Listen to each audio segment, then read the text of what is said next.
मेरे जैसा निर्धन और मतिमंद पुत्र माता की आराधना के लिए अपने रक्त के अतिरिक्त और क्या दे सकता है।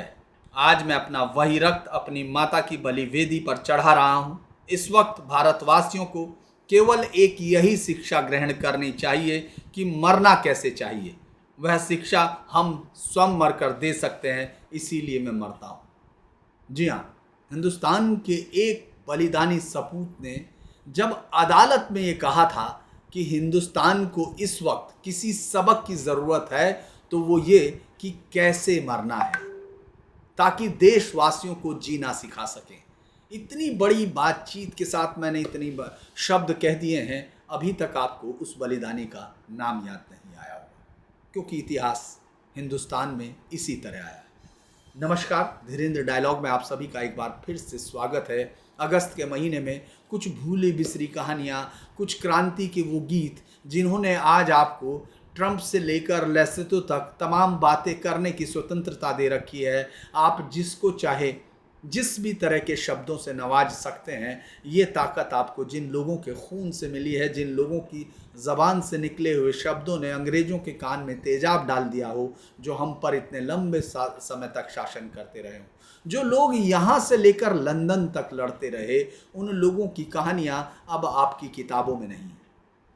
ना अब उनकी चिताओं पर मेले लगते, ना उन पर कोई मिलने जाता, क्योंकि आप उनका नाम ही नहीं जानते। मैंने इतने ज़्यादा ये शब्द इस तरह के हैं जो इतिहास के जिन लोगों को शब्दों से प्यार है वो समझते होंगे इन शब्दों का अर्थ क्या है। कि इस वक्त देश को यदि किसी सबक की ज़रूरत है तो वो ये कि मरना आना चाहिए। मैं जिस शख्स की बात कर रहा हूँ उस तक जाने से पहले एक छोटी सी और खबर, मतलब एक अपना संस्मरण आपके साथ सुनाता हूँ। मैं हरियाणा का चुनाव कवर कर रहा था। चुनाव कवर करते वक्त मैं, चूँकि चुनाव में जो रिपोर्टर करते हैं वो सब मैं कर रहा था कि बाहर भीड़ इकट्ठी की, उनके साथ बातें की, वो जाति समीकरण समझाए, वो कैंडिडेट क्या कह रहा है, सड़कें कैसे बनेंगी और तमाम चीज़ें कैसे होंगी। अचानक उन तमाम लोगों के बीच में, चूँकि हर एक उसका राज्य का एक अपना मिजाज होता है और राज्य में भी अपने इलाके का अलग अलग मिजाज होता है। तो मैं वहाँ जब चुनाव, और हरियाणा में अगर आप रिपोर्टर कोई चुनाव करता है तो आपको मालूम है हरियाणा में जो हरियाणवी में सीधा बोला जाता है, तो वो तमाम उसी तरह से की। और इधर उधर बातें अगर होती हैं तो फिर तू गोदी मीडिया, तू चमचा मीडिया, ये भी आजकल सुनना तो होता ही है। तो मैं बात करते करते देख रहा था वो तमाम रटे रटाए। अचानक मैंने पीछे एक मूर्ति देखी जो एक पीछे की तरफ कॉर्नर पर, मतलब सड़क के बीच में नहीं थी, एक छोटा सा कॉर्नर था और उस पर बनी हुई एक बेहद खूबसूरत मूर्ति थी। हालांकि उस पर कबूतरों की, पक्षियों की बीट कंटिन्यू दिख रही थी। लेकिन मैंने अचानक उनमें से जितने लोग वहाँ बात कर रहे थे, मैंने कहा ठीक है, आपके इलाके की समस्या बहुत दुखी करने वाली है, लेकिन क्या आप जानते हैं किसकी मूर्ति है? चूँकि मूर्ति दूर थी, वो अचानक नाम नहीं पढ़ सकते थे। तो आपको ये हैरानी होगी कि वो तमाम दुनिया देश की राजनीति पर बहस करते हुए और पूरी दुनिया का ठेका लिए हुए उन हरियाणवी युवकों को भी ये मालूम नहीं था कि ये मूर्ति किसकी है, जो उनसे महज कुछ कदम दूर खड़ी थी, जिस बाजार से वो रोज गुजरते होंगे। और फिर तो मुझे वो ये लगा कि मैंने बहुत सारे लोगों से बात की कि आखिर इस मूर्ति के बारे में जानते हो, इस शख्स के बारे में जानते हो। और ये मुझे लगता है कि मुझे हैरान नहीं होना चाहिए था, क्योंकि इतना देश देखने के बाद, इतना घूमने के बाद भी अगर आपको हैरानी होती है तो आप पर हैरानी होनी चाहिए लोगों को कि आप इस देश को पहचानते नहीं हैं। और वो सही था, उनमें से किसी ने नहीं बताया कि वो किसकी। अब मैं उस कहानी को देखता हूँ तो सोचता हूँ कि फांसी का तख्ता उसके सामने था, सारी तैयारियाँ शुरू हो चुकी थी। दुश्मन के देश में अकेले सरेआम एक दुश्मन को मौत के घाट उतार देना, ये कैसा हो सकता है? ये अपना वतन नहीं था, जहाँ आप हो वहाँ आपका वतन नहीं था, अपने लोग नहीं थे, उसमें भी सबसे बड़े अफसर को, वो भी दिन दहाड़े गोली से उड़ा देना। ये ऐसा काम है दीवानगी का जो हिंदुस्तान के या किसी भी ऐसे देश के जिसके लिए कोई दीवाना ऐसा करे सदियों तक ना भूले। लेकिन ये अफसोस की बात है कि मैंने इतनी लाइनें पढ़ दी, मैंने इतनी सारी चीज़ें बोल दी और आपको वो नाम याद नहीं आ रहा। तो मैं बता देता हूँ, ये काम मदन लाल ढींगरा का था। मदन लाल ढींगरा, जिसने करजन वायली को जहांगीर हॉल की बैठक में बीचों बीच पिस्तौल से भून दिया था। वायली हिंदुस्तान के उन तमाम युवाओं के लिए जो वहाँ बैठकर वहाँ काम हिंदुस्तान की आज़ादी के लिए सोचते थे, शैतान की तरह उनके पीछे लगा हुआ था। जो लंदन में जितने भी हिंदुस्तानी आज़ादी की अलग जगा रहे थे, उन सब की उन सब की जासूसी का काम, उनकी सारी रिपोर्टें तैयार करना वाइली का काम था। ये वाइली को जब लंदन में इस तरह से उसने परेशान किया तो लगा कि उसका निपटारा करना जरूरी है, और ये हलफ उठाया एक शख्स मदन लाल ढींगरा ने, जिसके परिवार की कहानी उससे भी बड़ी है, और उसके साथ देश ने क्या किया, उससे पहले उसके परिवार ने क्या किया, ये सब देखने की बात है। और वो शख्स आज भी मुझे लगता है इंतजार कर रहा होगा कि उसके देशवासी उसके उस बलिदान को समझ सके जो उसने किसी से इस उम्मीद में नहीं किया था कि उसका नाम याद रखेंगे। खैर, अब अगर हम लोग देखें तो जो इस पर बात करते हैं कि मदन लाल ढींगरा ने जो कहा, लेकिन जो उस मुकदमे में कहा गया, बात मदन लाल ढींगरा के बलिदान की नहीं है। मदन लाल ढींगरा की तरह इस देश में बहुत सारे बलिदानियों ने बलिदान दिए, लेकिन मदन लाल ढींगरा का वो बयान इस देश की किताबों में लिखा जाना चाहिए था। अगर आप चूंकि इस देश का तो बड़ा ही अलग सा दुर्भाग्य है कि एजुकेशन का सिस्टम इस तरह बना कि आप पूरी MA MSc करके गुजर सकते हैं, आप PhD कर सकते हैं किसी एक सब्जेक्ट में, लेकिन शायद ही देश के दीवानों के बारे में आपको वहाँ रास्ता मिल सके। कुछ सेलेक्टेड नाम हैं, ये नहीं कि उन नामों के सिलेक्शन में कोई गड़बड़ हो सकता है वो सब थे, लेकिन आपको ये देखना होगा कि किस किस नाम को जो शामिल नहीं किया गया उनके मायने क्या। और जब तक आप अगर सर्वोच्च पढ़ाई करके निकलें तो कम से कम हिंदुस्तान के इतिहास के उन दीवानों मरजीवड़ों के बारे में एक नाम तो आपके सामने से गुजर जाए। मैं इसके लिए कह रहा हूँ कि ये नाम तो इसलिए बहुत बड़ा है, और मैं शुरुआत भी इससे क्यों कर रहा हूँ, क्योंकि जो कहा गया वो आपने सुना नहीं होगा, और वो कहा लिखा जाना चाहिए था हिंदुस्तान के। वो तो मैं उन शब्दों से शुरू करूंगा तो आप बताएंगे, ये शपथ बन जानी चाहिए थी इस देश के लोगों की, लेकिन क्या कहा जाए, इस देश की तो कतई नहीं बन सकती जिसकी किताबों में उसका नाम ढूंढने के लिए भी आपकी आंखों को पत्थर होना पड़ा। इस देश को क्या दिया ये अलग बात होती है, इसके यहाँ पैदा करने वाले बाप ने इसको क्या कहा ये भी अलग बात हो सकती है, लेकिन पहले वो बयान सुन लीजिए। मैं मानता हूँ कि मैंने एक अंग्रेज का खून किया है, और कहता हूं कि यह उन निर्दयता भरी सजाओं का मामूली सा बदला है जो कि हिंदुस्तानी और देशभक्त नौजवानों को फांसी और कालेपन की पानी की दी गई सजाएं हैं। मैंने इस काम में अपने ज़मीर के अलावा किसी और की सलाह नहीं ली, मैंने अपने फ़र्ज के अलावा किसी और के साथ साजिश नहीं की है। मेरा ये विश्वास है कि एक राष्ट्र जिसे विदेशी लोगों ने बंदूकों से दबाया हो वह हमेशा युद्ध की स्थिति में होता है, और चूंकि हथियार छीनकर खुली लड़ाई को असंभव बना दिया जाता है तो मैंने छिपकर बिना बताए हमला किया। क्योंकि हमें बंदूकें रखने से मना किया, इसलिए मैंने पिस्तौल खींच लिया और चला दिया।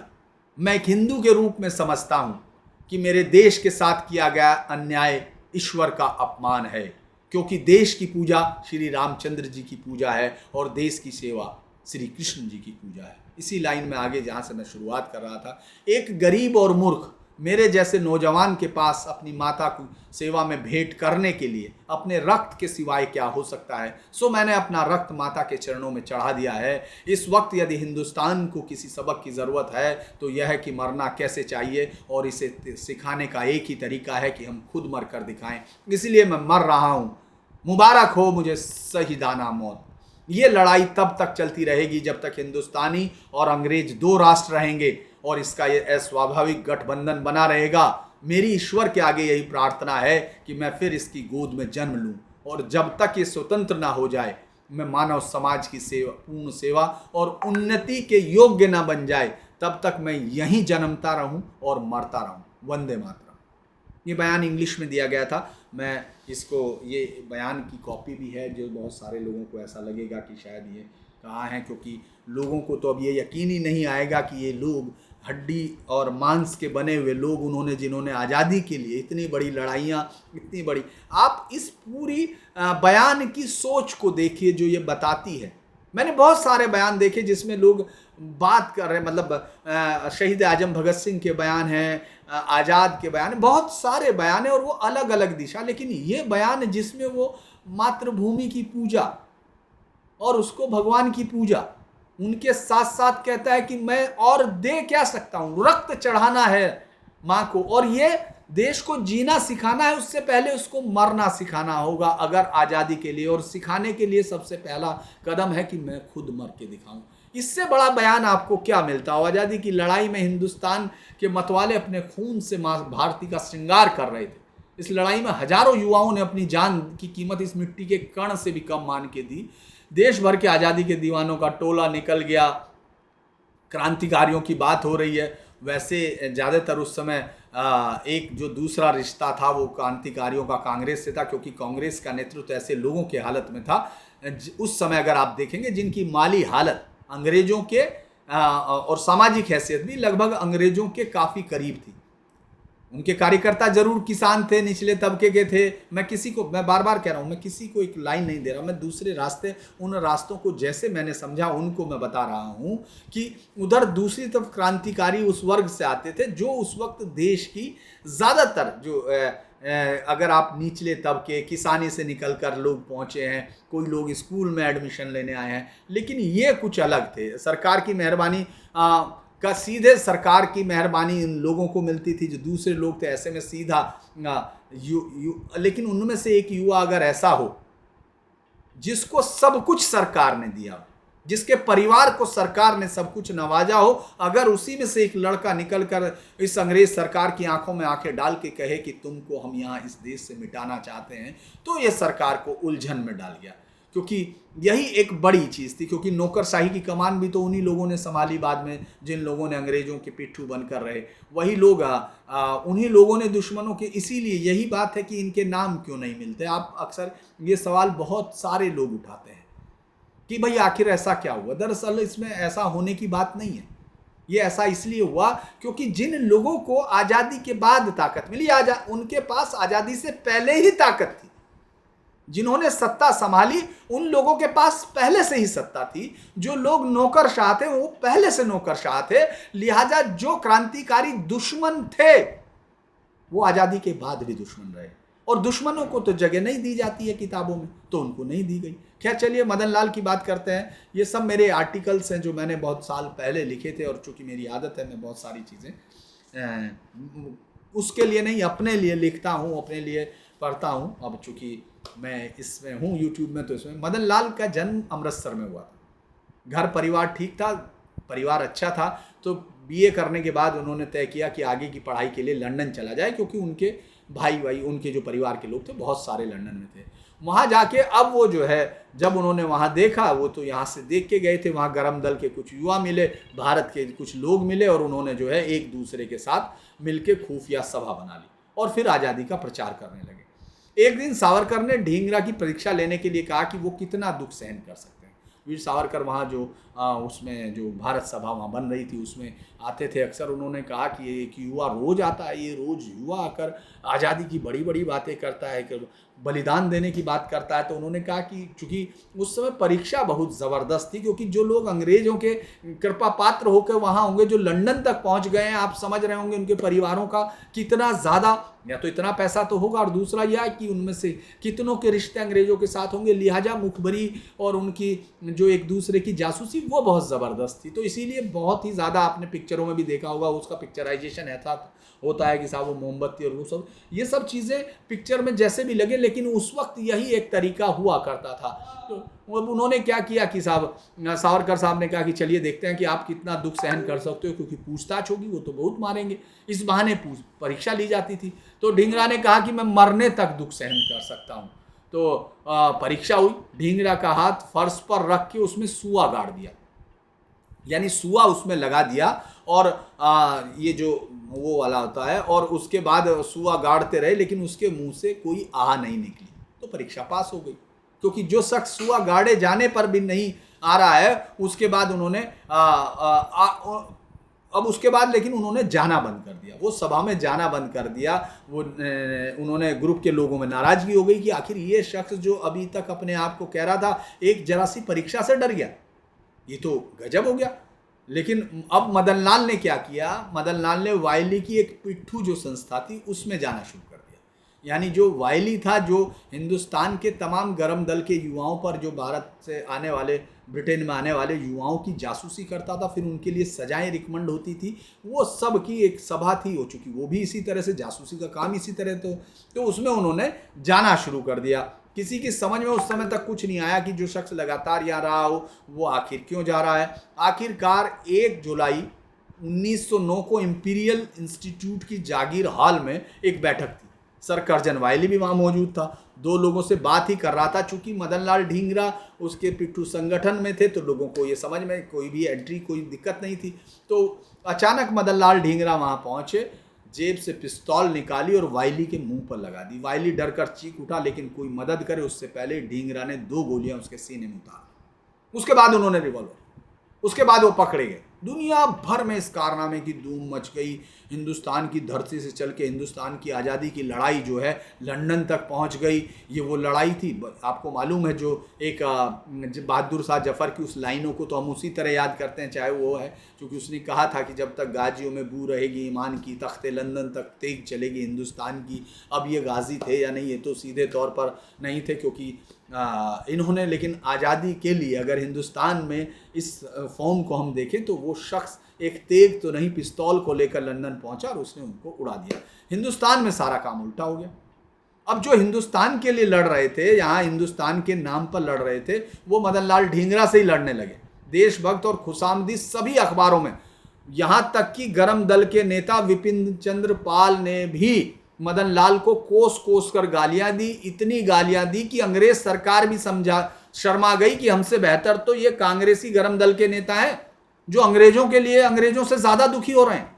ये सब इतिहास में दर्ज है जो मैं आपको सुना रहा हूं। चूंकि आपका इतिहास से कोई राब्ता नहीं रहा है तो इसीलिए आप बहुत सारी कहानियों को, किस्सों को एक जैसा मिला लेते हैं। इतिहास में अलग चीजें होती हैं जो लिखा जाता है, लेकिन वो गरीब बदकिस्मत विद्रोही इस मामले में दूसरे बदकिस्मती में तो कम से कम अपने दूसरे शहीदों से भी आगे रहा। क्योंकि आपको याद होगा राम प्रसाद मिश्र की माता उनसे मिलने गई, भगत सिंह आजाद के परिवार वाले या किसी के भी आज़ादी, यहाँ तक कि करतार सिंह सराभा के बाबा, चूँकि उनके माता पिता नहीं थे, बाबा नहीं पाला था, बचपन में डेथ हो गई थी, वो सब तो मिलने गए। लेकिन उनके पिता ने, मदन लाल ढींगरा के पिता ने उनको अपना बेटा ही मानने से इनकार कर दिया। मदन लाल ढींगरा के पिता ने पंजाब से तार भेजकर कहा कि ऐसे बागी, विद्रोही और हत्यारे आदमी को मैं अपना पुत्र मानने से इनकार कर देता हूँ। आज़ादी के दीवानों के लिए, लेकिन वो 20वीं सदी का पहला क्रांतिकारी था। भगत सिंह ने लिखा कि 20वीं सदी के पहले शहीद मदन लाल ढींगरा जी हैं। 16 अगस्त 1909 का दिन इतिहास में हमेशा अमर रहेगा। अब मैं चाहता तो ये उस दिन भी ले सकता था, लेकिन मुझे लगा अगर सीरीज शुरू करें तो इसको कभी भी किया जा सकता है। 16 अगस्त उस दिन इंग्लैंड में हिंदुस्तानी युग पलट पार्टी की आवाज़, नाम था हिंदुस्तानी युग पलट पार्टी की आवाज़ गुंजाने वाले मदन लाल ढींगरा बेखौफ मुस्कुराते हुए तख्ते पर चले, शहीद मुस्कुराते हुए जा रहे थे। उन्होंने जो इस पर उस शहीद के आखिरी पलों के बारे में एक श्रीमती एग्निस स्मेल्डे ने लिखा है कि सहारा देने की कोशिश करने वालों का हाथ झटक कर वो कहने लगा कि मैं मौत से नहीं डरता। फांसी पर चढ़ने से पहले जेलर ने पूछ लिया कि आप कुछ कहना चाहते हो, तो मदन लाल ढींगरा का जवाब था वंदे मातरम, भारत माँ तुम्हें नमस्कार। उनकी लाश वहीं दफन कर दी गई क्योंकि बाप ने नहीं लिया, किसी ने लेने की हिम्मत नहीं की, किसी ने कहा नहीं। लखनऊ में माफ़ कीजिएगा, लंदन में किसी को इजाज़त नहीं दी गई कि उनका अंतिम संस्कार हिंदू रीति रिवाजों से किया जा सके और लिहाजा उनको उसी तरह से गुमनाम तरीके से दफना दिया गया।